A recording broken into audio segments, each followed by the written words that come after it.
All right, let's pick up our discussion on AP style rules for use of commas. I want to talk about essential and non-essential phrases. You'll also hear these called restrictive and non-restrictive phrases. Those terms are interchangeable. The AP guide uses essential and non-essential, so that's what I'm going to go with in this video. Let's go ahead and get rid of that. Let me start by showing some examples that hopefully will help make this clear. Bart Starr, who played for the Green Bay Packers, was the MVP of the first 2 Super Bowls. All right. Now, the phrase we're talking about here is this one, and that is a non-essential phrase. And here's the reason it's non-essential. If we were to just take it out, let's just go ahead and remove it completely. Okay. The sentence still means the same thing. Okay. We have not fundamentally changed the meaning of the sentence. All that information did was it provided some additional information, for sure, but it didn't change the essential meaning of the sentence. It didn't change the fundamental meaning of the sentence.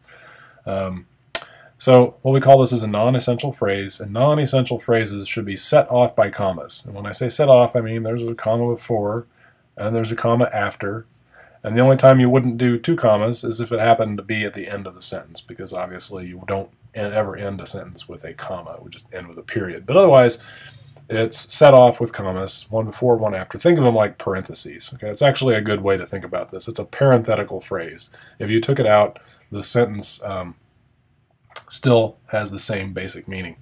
Let's look at one that is different. The person who shot John F. Kennedy was never convicted. Right? In this case, the phrase that I want you to notice is this one right here. Okay, the person who shot John F. Kennedy was never convicted. And if we were to take that out, it really changes the meaning of the sentence, because now we have no idea what person we are talking about. Right? Okay, let's try that again. There we go. The phrase here is badly needed because it's telling us which person we were talking about. It's not just providing us some additional information about a person, it is pointing out which person that we are discussing. So that means that this is an essential element, and in this case, no commas involved in that. Sometimes you can actually create some serious confusion by the way that you do this. Let's look at this sentence. College students who tend to eat cheap, unhealthy foods usually gain 15 pounds during their freshman year. Okay. Now the phrase that we're looking at is who tend to eat cheap, unhealthy foods. So they're telling us there are some college students. Okay, there's all the college students in the world, but there's a class of college students who eat cheap, unhealthy foods, and that's who we're talking about here. Okay. In this case, this phrase is essential. In other words, if we don't have this, then we don't know specifically which college students we're talking about. All right. Now, what happens if we punctuate the sentence this way?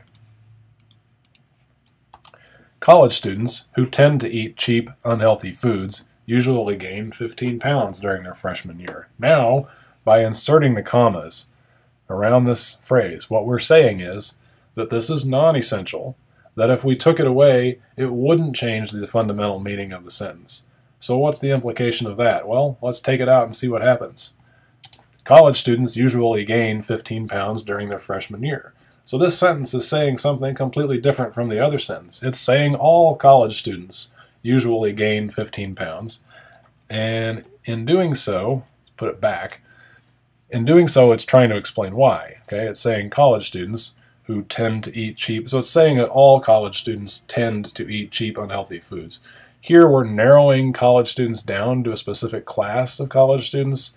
Here we're not narrowing it down. We're saying all college students, and then we are describing them in a certain way.